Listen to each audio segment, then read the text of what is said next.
Buenos días, alumnos. ¿Cómo están ustedes? Veo que están muy bien.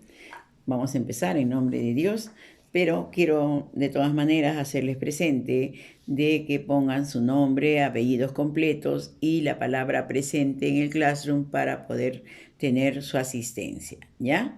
Con eso creo que estamos todos de acuerdo. El día de hoy, tercer año, ¿no? Historia del Perú, tenemos el tema de las reformas borbónicas. Ahí ustedes podrán ver en el cuadrito, ¿no? Muy ampliamente, está muy bien detalladito para que ustedes lo puedan ver. Bien, las reformas administrativas borbónicas, ¿no? Se crean las intendencias dentro de la política de ordenamiento de los Borbones, ¿no? Surgen circunstancias históricas, ¿no? Hay reformas. Bien, el intendente, pues, encargado, era un funcionario nombrado con un sueldo, tenía las funciones y obligaciones que duraban por tiempos limitados. Tenían responsabilidad, atribuciones definidas, facilitaban estrictamente un control. Las intendencias en toda América se fundaron en Cuba, tan vulnerables a los ataques de los piratas y corsarios y a una defensa efectiva. Luego pasaron a México y al resto de América. En Buenos Aires se le dio reglamento de 1782, aplicado al Perú en 1784. Se establecieron, cuando cumplían sus funciones de visitador, nada menos que Jorge Escobedo. En nuestro virreinato se dividió 7 intendencias. Las intendencias fueron Trujillo, Lima, Arequipa, Tarma, Huancavelica y Cusco. A ellas se agregaría más tarde Puno, al ser devueltas sus provincias al Perú en 1796. Las intendencias se dividían en subdelegaciones o partidos que sustituirían a los antiguos odiados corregidores de indios. El hecho de que los nuevos subdelegados también tuvieran mayor control mejoró un tanto la situación, pero no solucionó todos los problemas de los indígenas. Los indígenas seguían siendo maltratados, seguían siendo vejados, ¿no? Y abusados, ¿no? Bien, asimismo encontramos también la reforma económica. Durante más o menos la mitad del siglo XVIII, los Borbones pusieron en práctica un conjunto de medidas económicas con el fin de terminar con los privilegios particulares y centralizar la metrópoli, los beneficios para la colonia. Los nuevos impuestos, como por ejemplo, ¿no? El primer ensayo en materia fiscal fue llevado a cabo en 1765 con la publicación de los decretos y Real Institución. Consistía en suprimir los impuestos que amenazaban con asfixiar el tráfico y sustituirlo por un nuevo impuesto de valor del 6% sobre los productos españoles y 7% sobre los productos que llegaban del extranjero. 3 fueron las finalidades perseguidas por este nuevo orden fiscal, el cual era, el primero, intensificar el comercio y simplificar los trámites administrativos, ejercer una protección de la manufactura española frente a la competencia extranjera. Bien, el comercio libre. En el Tratado de Utrecht, 1713, fue Inglaterra quien ganó el derecho a introducir 144.000 piezas de indias, como se llamaban los esclavos negros, así como el navío de permiso, una embarcación de 500 toneladas cargada de mercancías acompañadas la flota española que podrían vender su carga libres de impuestos. Un gran cambio se produce en el año 1778 con la promulgación de decreto de libre comercio. Para esto hubo unas grandes luchas, ¿sí? Muchísimas luchas. Entonces el libre comercio estaba libre de aranceles, ¿no? Con el objeto de obtener mayores beneficios por la vía fiscal, se habilitaron 22 puertos americanos, los cuales se dividieron en puertos mayores, como por ejemplo La Habana, Cartagena, Río de la Plata, Valparaíso, Concepción, Arica y El Callao y Guayaquil. Y puertos menores, todos los comprendidos en Centroamérica y el Caribe. Los comerciantes limeños dejaron de tener el dominio comercial de todo en el Cono Sur. El virreinato peruano y un nuevo grupo mercantil comenzó a surgir en las zonas de la periferia. Tal fue el caso de los comerciantes del Río de la Plata, Argentina, ¿no es cierto?, que dejaron de estar supeditados al control monopólico que se ejercía desde Lima. A pesar de su nombre, este reglamento no permitía el libre comercio con las potencias extranjeras, solo mantenía restricciones únicamente con España. Las reformas fueron solamente la venta solo para España. No hubo libre comercio en realidad, solamente fue un título. Bien, de allí se dan las reformas eclesiásticas. Las reformas eclesiásticas se van a dar aproximadamente a inicios del siglo XVIII. ¿Por qué? La expulsión de los jesuitas. A mediados de este siglo, los jesuitas eran algo más que 500 y trabajaban en las universidades, en los colegios, en las escuelas, en las misiones de la selva, en las parroquias rurales y en las reducciones, como también ellos eran los educadores mayormente, ¿no? Directores, educadores. Bruscamente, de la noche a la mañana, centenares de religiosos, desde los más ancianos hasta los más jóvenes, fueron detenidos y deportados por vía marítima a Europa. Bien, causas de la expulsión. ¿Cuáles fueron las causas? Un rasgo característico era marcar la clara hegemonía del Estado en todas las órdenes de la vida social. Por ello es que la Compañía de Jesús, directamente vinculada con la Santa Sede y el Superior General, no eran bien vistas por Carlos III ni por sus inmediatos consejeros. En realidad, nunca se publicaron los argumentos del monarca para la expulsión. En su pragmática sanción, dice Carlos III, las razones de tal medida se guardan en su real pecho. Los pretextos que se dieron consistían en la presunta rebeldía de los religiosos jesuitas de las colonias ante las modificaciones limítrofes que afectaban las misiones guaraníes situadas entre Brasil y Paraguay. La ejecución del destierro. A la orden de Carlos III, los hispanoaméricas no solamente sacaron a los jesuitas, sino que también a otras 5 provincias hispanoamericanas de Chile, Paraguay, México, Quito, Santa Fe de Bogotá y Filipinas. En total fueron expulsados 2.300 miembros de la orden. El virrey Amat mantuvo rigurosamente el secreto, tal como se le exigía desde Madrid, despachando pliegos lacrados a todas las unidades y misiones donde existían centros de jesuitas, combinando autoridades civiles para que con celeridad ejecutaran la orden. La compañía pues contaba con residencias en colegios en Arequipa, en Cochabamba, Chuquisaca, Huamanga, Huancavelica, Santa Cruz, Trujillo, etc. Todos los domicilios fueron sorpresivamente allanados por tropas armadas. La expedición de destierro fue verificada desde octubre de 27. Unos 250 jesuitas fueron trasladados al Callao.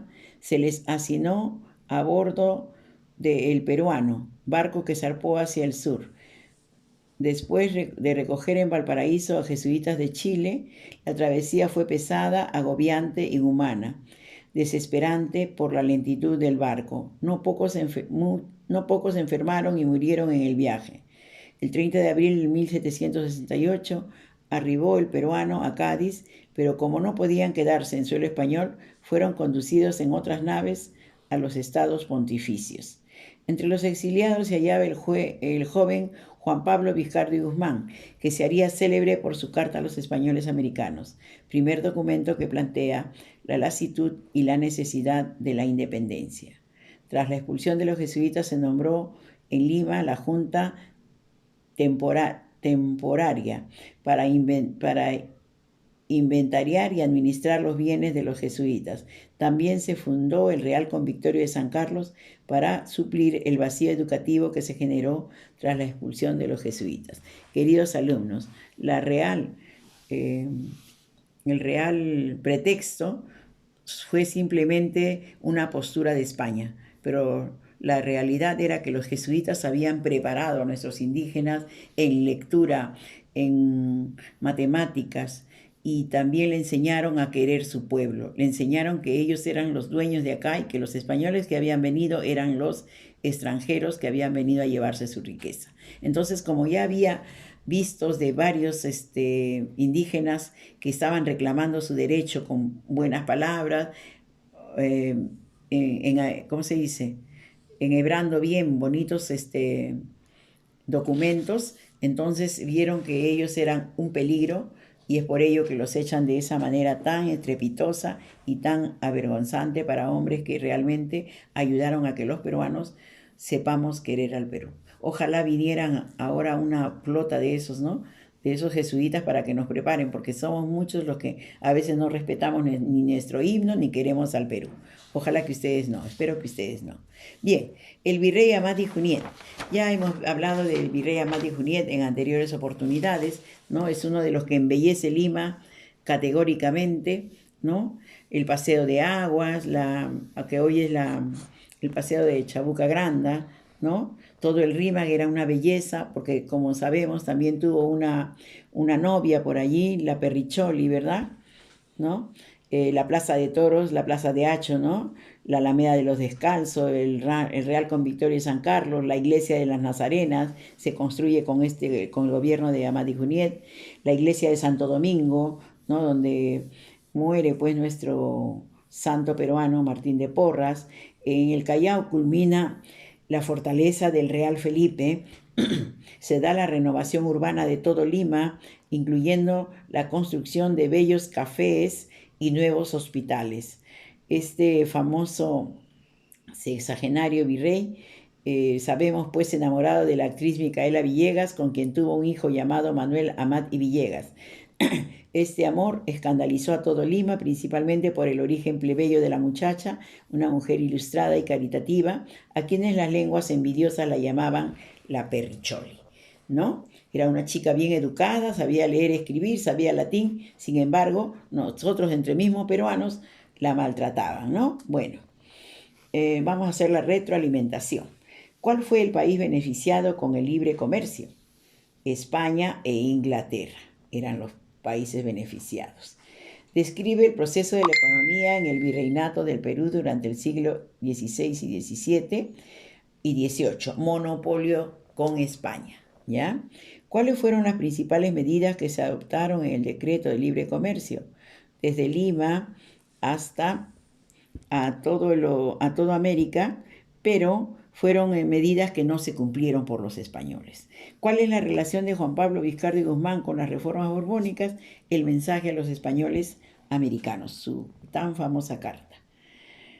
Observando la imagen podemos ver que la expulsión de los jesuitas, ¿no? Que podrían reflejar la impresión de los religiosos, contrariedad y mucha pena, ¿no? Si hubieras vivido durante esas reformas borbónicas, ¿cómo te hubiera afectado este hecho? Uy, nos hubiera afectado demasiado. Bien, acá tenemos tus opiniones, ¿no? Y tenemos una lectura para que le pongamos el título. Ya, vamos a continuar entonces. A ver, ¿qué título plantearías para este artículo? Exclamación contra los jesuitas. Exclamación contra los jesuitas. Si soy un español, hago una exclamación contra los jesuitas. Si soy uno que el jesuita me ha educado, gracias a los jesuitas, ¿no? O sea, eso depende. ¿Cuáles fueron los países de donde fueron expulsados los jesuitas por primera vez? Por primera vez fue Portugal. Luego el Perú, Chile, México, casi toda América, ¿sí? ¿Qué consecuencias ocasionó la expulsión de jesuitas a través de la pragmática sanción? Bueno, dejaron sin educación a todo el pueblo, ¿no? Y luego, pues, se preocuparon de poner directores y traer a otras autoridades. ¿Qué te impresionó más de esta expulsión y por qué? La arbitrariedad, con lo que, para mí, ¿no? La arbitrariedad y el despojo de sus beneficios, de sus ropas, hasta de su maleta, porque no lo dejaron sacar, pero lo que es nada, se fueron con sus hábitos y nada más. se aprovecharon de la buena voluntad de ellos, ¿no? Bien, verificando entonces tenemos acá, sobre las reformas borbónicas se puede afirmar que incrementaron la presión fiscal colonial, porque trajeron nuevos impuestos.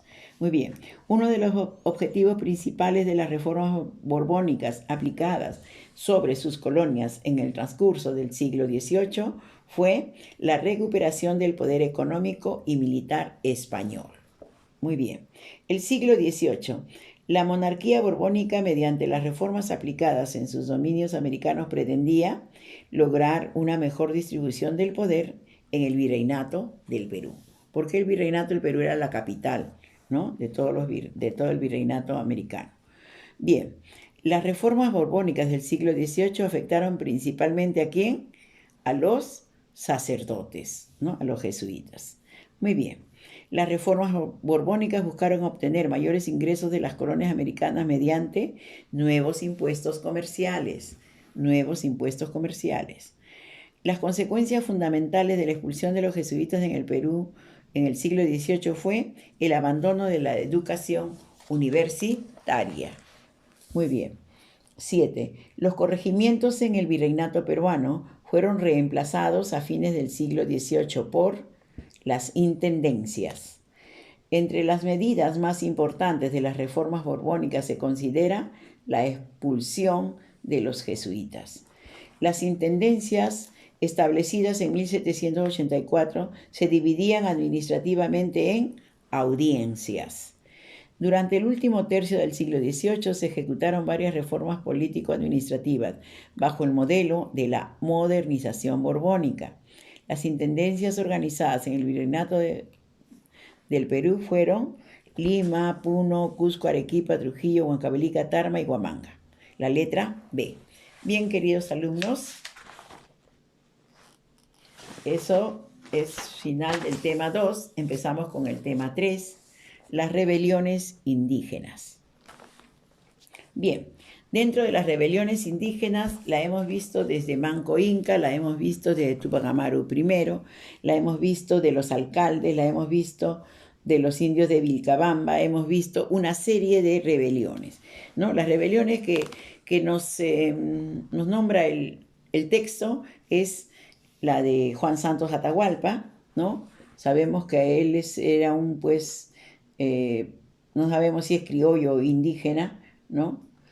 Se establece en Chanchamayo, empezando desde Tarma, de la costa del Perú, Sierra de la Costa del Perú, huye de la justicia colonial, tuvo una entrevista con el cacique de Santa Bagorie y resulta que logra la adhesión de numerosas naciones en el Gran Pajonal, especialmente de los Ayánica, los Campas, ¿no?, donde se hace proclamar Apu Inca, diciéndose descendiente de Atahualpa, cuyo nombre tomó proclamando que iniciaba la lucha para liberar a los pueblos indios de la opresión feudal colonial. Los franciscanos y la conversión del alma. El área donde se desarrolla la insurrección se hallaba siglo XVII bajo el control de la Orden de Franciscanos. Geográficamente se situaba en el Gran Pajonal. Tribus como Chipibos, Canibos, Amuechas, Campas, Ayánicas estaban siendo adoctrinados por los franciscanos, que los convertía significativamente, no solo cristianizándolos, sino también preparándolos para ser empadronados como tributarios y mitayos. La colonización y las epidemias. Aquí sucede pues que durante la colonización en la selva y entre las etnias evangelizadas se sucede un acto de rechazo frente a los misioneros franciscanos. ¿Por qué? Porque vienen trayendo epidemias como la viruela, el sarampión, que ocasionaron la muerte de numerosos pobladores. Era inevitable que Amuechas y Campas establecieran una correlación entre los misioneros y las enfermedades, resistiendo a la presencia de los clérigos en su territorio. No obstante, esto debemos combinar la resistencia de los nativos al trabajo obligado en las minas, en los centros productivos coloniales. El sistema laboral, que todavía no había sido ni aceptado ni asimilado por los nativos de la selva. Los de la selva pues no eran tan dóciles como los del sur, ¿no? Ellos sí trabajaban. Bien, factores de la rebelión, encontramos la Historiogeografía que coincide con tres factores importantes. Letra A, la disputa por el control del Cerro de la Sal, ubicado en las inmediaciones de lo que hoy es la Merced, entre los grupos indígenas y los curas franciscanos. Letra B, perdón, la reacción de los indios de la selva central frente a un modelo evangelizador de civilización que no iba de acuerdo con su modo de vivir tradicional. Como bien sabemos, los aborígenes de las montañas eran seminómadas, combinaban la caza, la pesca y la recolección en su territorio amazónico y con formas superficiales de agricultura. La implantación de nuevos pueblos o reducciones emprendida por los franciscanos alteraba, pues, de todas maneras el significado de su orden de vida y sus formas de explotación de la naturaleza. De esta manera, no guardaban el perfil de los indios andinos que con el tiempo pudieron combinar la vida de sus pueblos y el control de los pisos ecológicos. Letra C, una esperanza mesiánica y milenarista de retorno al tiempo del pasado liderado por un Mesías, un supuesto descendiente de los incas personificado en Juan Santos Atahualpa, ¿no? Todos los indios decían pues que él era el Salvador, ¿no? Lo cierto es que a partir de 1742 hasta 1743, la rebelión tomó proporciones alarmantes y el gobierno virreinal optó por enviar tropas armadas, municiones cuyas expediciones salieron de Tarma. El virrey conde de Superunda envió varias tropas de soldados. Es así que Juan Santos Atahualpa, pues, en su habilidad, en su destreza, ¿no?, logra tener una estrategia militar que puede ayudarle para sorprender a las columnas que vienen de españoles.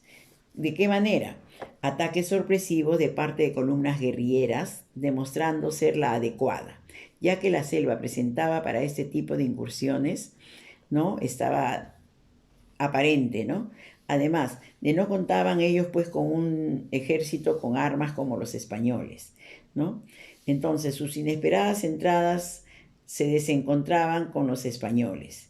10 años de choques con el ejército de Juan Santos Atahualpa, 10 años luchando contra los españoles, ¿no? Y nunca ganaron los españoles, eran un total fracaso. La insurrección de Atahualpa al principio probablemente no le dio suficiente importancia por tratarse de un área periférica del virreinato. La opción utilizada por el ejército español para contrarrestar a Juan Santos Atahualpa fue crear fuertes guarniciones de soldados en el territorio. Así se ordenó la construcción del fuerte de Quimirí, que fue rápidamente destruido por las tropas de Atahualpa. Los peninsulares llevaron a cabo 4 entradas militares. Ninguna tuvo éxito. Posteriormente, la rebelión se apagó. Lo único que se sabe es que Juan Santos Atahualpa jamás fue derrotado por los españoles y desapareció. Luego de la rebelión, los franciscanos, a pesar del desastre, no estaban dispuestos a perder sus reducciones. Desde Ocopa decidieron recuperar las misiones del Alto Ucayali y en el convulsionado lugar por la rebelión de Atahualpa se reconstruyó el pueblo de Sarayacu, donde se congregaron a indios setebos y conibos. Luego de 1809, los franciscanos lograron reunirse en un gran número, al igual que familias, en Piro, Alto Ucayali. Fundaron 300 familias de chipivos, el pueblo de San Luis de Charamaná, en el río Pixqui. Pero el recuerdo de la rebelión de Juan Santos Atahualpa estaba aún fresco y los nativos no se avenían con facilidad a recibir a los misioneros, los que decidieron, los franciscanos, a construir un fuerte para amedrentarlos. Significado histórico. El significado histórico de esta guerrilla y de ese alzamiento, ¿no?, tiene para nosotros una profunda parte de la historia, hecho que logró, a menos de durante un buen tiempo, la liberación de la población nativa por 10 años, aunque sea, ¿no?, en lo que tardarían los españoles y criollos en intentar ocupar nuevamente esa región del Amazonas. Por ello, Juan Santos Atahualpa es un símbolo vivo del Perú libertario. Un análisis moderno de la rebelión entre los historiadores que estudian los hechos del levantamiento de Juan Santos Atahualpa siempre ha sido polémico, ya que para algunos es un personaje cuestionado, legendario, y para otros es un héroe que dio el primer grito de independencia en la selva de nuestro país.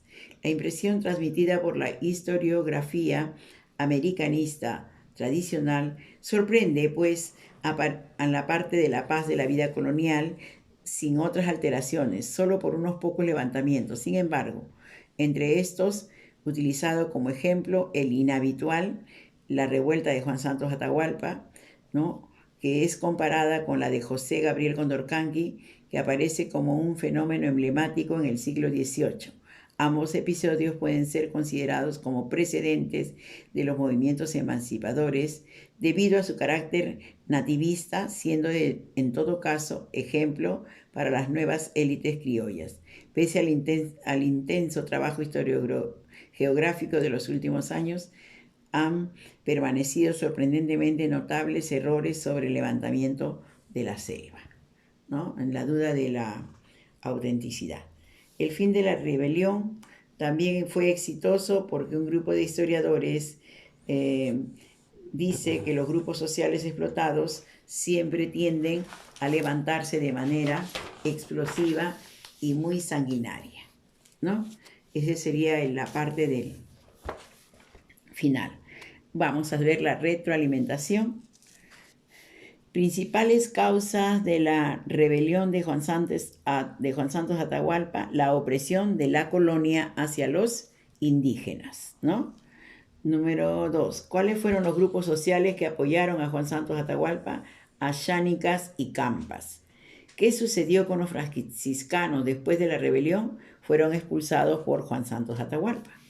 ¿Cuál fue la estrategia desarrollada por Juan Santos Atahualpa? Las guerrillas. Muy bien. Debajo, trabajando en clase, tenemos quienes aparecen en la imagen: franciscanos e indígenas, y parece que es Juan Santos Atahualpa, ¿no? ¿Qué expresa la actitud de los franciscanos? Sumisión. ¿Qué elementos demuestran que se trataría de la rebelión de Juan Santos Atahualpa? Los indígenas que están armados, ¿sí? Bien, actitudes, opina. Completa el siguiente cuadro. Siglo XVIII, el rey, Ayánica, rey, gobierno, presidente. El siglo XXI somos presidentes, hay el presidente, ¿no? Luego en el siglo XVIII, sumisión, de la problemática era la sumisión, y luego en el siglo XXI es el olvido. El día de hoy es el olvido de nuestros Ayánicas, Campas y otros. La situación en el XVIII, difícil, y ahora en el siglo XXI, diferencial, porque hay diferencias, no somos por igual, no nos tratan por igual. A nuestros Ayánicas, a nuestros Campas, no los tratamos por igual, nosotros mismos. ¿Qué entiendes por injusta realidad? Que no se les toma en cuenta a muchos de las tribus fuera de las capitales céntricas. ¿Qué indica lo yo? No olvidarse de hacer la lectura, el que todo lo ve, ¿ya? Ahí está la injusticia, está la UNICEF y todo ello. Número 2. ¿Qué indica Loyola Díaz? Que no es parte del 81.9 de los niños sin desnutrición. Eso pues no podemos nosotros opinarlo. Eso está en manos de otros. Pero ¿qué podríamos opinar? Que sí hay desnutrición. En nuestro país. Por eso tenemos grandes entidades que ayudan, como el UNICEF y otros, ¿no? Bien, verificando el aprendizaje. La Fuerza Armada dirigida por Juan Santos Atahualpa, ¿no?, de 1742 a 1752 contra los españoles, fueron conformadas por aborígenes del Gran Pajonal. ¿De dónde? Del Perené, del Alto Guayaga y del Cerro Sal. Alto Guayaga y Cerro Sal, ¿ya? Eso lo acabamos de ver. El líder que se sublevó en el Gran Pajonal, 1742, consiguiendo la adhesión de las tribus selváticas Guanu, Cotarme y Junín, fue Juan Santos Atahualpa. ¿Durante el gobierno de qué virrey se sublevó Juan Santos Atahualpa? Habíamos visto el conde de Superunda, conde de Superunda. Que, bueno, alumnos, en la número 3 está esa pregunta, pero no está la, ¿cómo se llama? No está la alternativa. Por eso al costadito ustedes pónganlo, conde de Superunda, lo acabamos de ver en el tema, ¿ya? Bien, en la 4 dice, el conde de Superunda fue el virrey que enfrentó la rebelión de la selva central. Sin embargo, acá sí aparece y en la otra no, ¿ya? Ha habido un pequeño error de imprenta, me imagino. Número que sigue. Una de las primeras y más importantes rebeliones indígenas surgidas en el Gran Pajonal o Ceja de Selva de Junín fue liderada por Juan Santos Atahualpa. La rebelión de Juan Santos Atahualpa se desarrolló en el Gran Pajonal. La Fuerza Armada dirigida por Juan Santos Atahualpa contra los españoles fue conformada por aborígenes ashánicas del Gran Pajonal. Ashánicas del Gran Pajonal. Juan Santos Atahualpa se opuso a la presencia ¿de quién? De los franciscanos. Muy bien. 9. Las características mesiánicas de la rebelión de Juan Santos Atahualpa hace referencia a la misión salvadora, porque él era el que salvaba a esa parte de nuestra selva, ¿no? Lo salvaba de los abusos de los franciscanos y de los españoles. La rebelión de Juan Santos Atahualpa, una de las más importantes por el apoyo de comunidades nativas de la selva central, se inició a fines del siglo XVII, a mediados del siglo XVII hasta parte del XVIII, ¿ya? Hasta parte del XVIII. Bien, queridos alumnos, con ustedes será hasta la próxima clase que vamos a hacer ya el repaso para el examen. Cuídense mucho, bendiciones.